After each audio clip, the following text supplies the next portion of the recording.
సువార్త ప్రకాశము వారికి ప్రకాశకుండు నిమిత్తము ఈ యుగ సంబంధమైన దేవత అవిశ్వాసులైన మనోనేత్రములకు గుడ్డితనము కలగజేస్తాను. దేవునికి స్తోత్రం. ప్రియమైనటువంటి దేవుని బిడ్డలారా, మనము ఒక విషయాన్ని జ్ఞాపకం చేసుకుని, మనం దేవుని బిడ్డలమే కదా.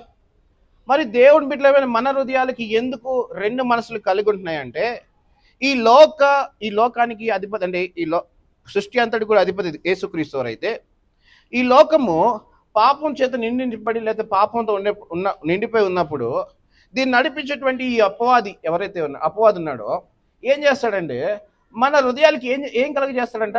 గుడ్డితనం. ఏ గుడ్డితనం అంటే, వాక్యాన్ని వింటున్నాం కానీ వాక్యం హృదయంలోకి వెళ్ళని గుడ్డితనం. వాక్యం వింటాం.